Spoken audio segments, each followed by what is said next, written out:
तीन कृषि कानून वापस लेने का फैसला लेना पड़ा। देश भर में एजिटेशन अमूमन साल भर से चल रहा था, वजह क्या मानते हैं?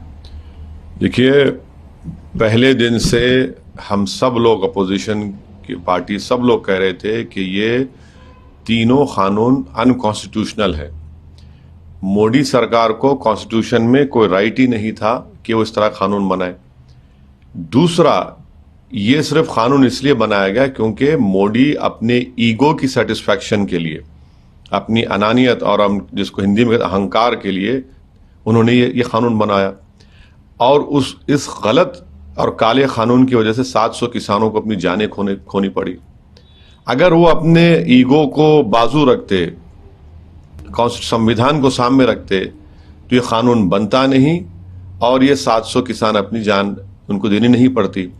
तो ये फैसला बहुत देर के बाद हुआ है, बहुत देर लगा दी मेहरमा आते आते। और तीसरी बात यह है कि मोदी, ये मैं शुरू से कह रहा हूं, ये सरकार डरती है जब जनता रोड पर निकलकर प्रोटेस्ट करती है।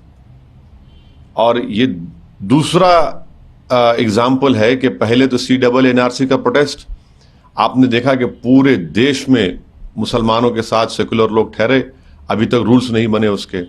दूसरा, ये किसानों का आंदोलन, तो ये यकीनन किसानों के आंदोलन की, किसान के तमाम किसानों की ये कामयाबी है।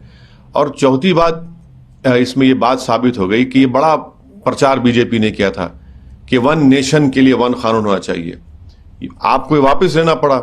तो 1 नेशन के लिए 1 इलेक्शन भी गलत है। हर स्टेट में इलेक्शन जब भी होगा तभी तो हम सरकार को आड़े हाथ लेंगे और सरकार काम करेगी गरीबों का।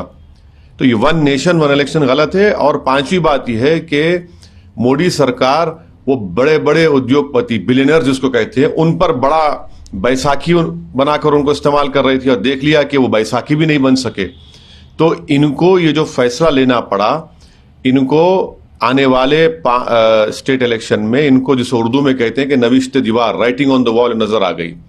तो इसीलिए अपने आप को बचाने के लिए, अपनी पार्टी को बचाने के लिए उन्होंने ये फैसला लिया है। और इसमें यह मत समझिए कि मोदी जी बड़ा बड़ा काम किए।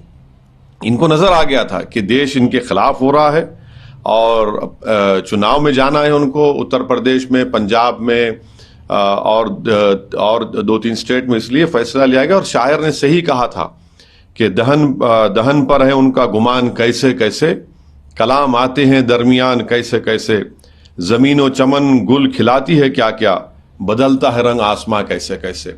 तो वो दिन दूर भी नहीं है इंशाल्लाह जब मोदी सरकार CAA का कानून भी वापस लेगी।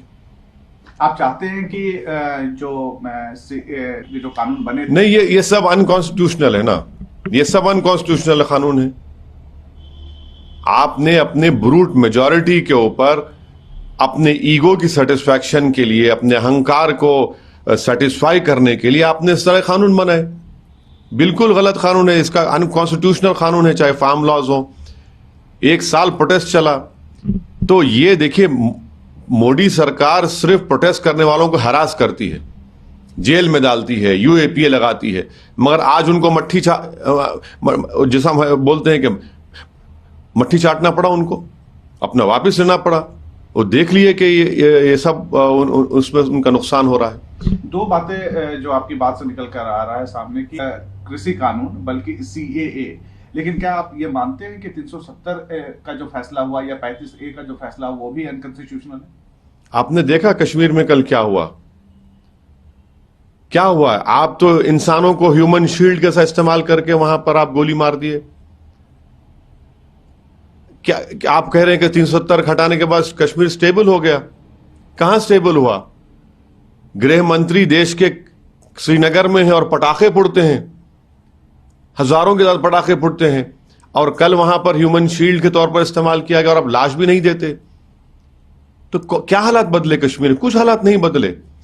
आप सिर्फ अपनी जिद, अपने आइडियोलॉजिकल जो गोल्स है उसको पूरा करने के लिए अनकॉन्स्टिट्यूशनल तरीके से कानून बना रहे हैं पूरा।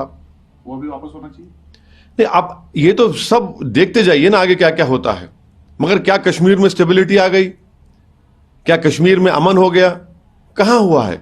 जब लोग रोड पर निकलकर मरने वाले इनोसेंट लोग कह रहे हैं कि कम से कम हमारी लाश तो दे दो हमारी, आज आपको एक्सह्यूम करना पड़ा उनकी बॉडी को।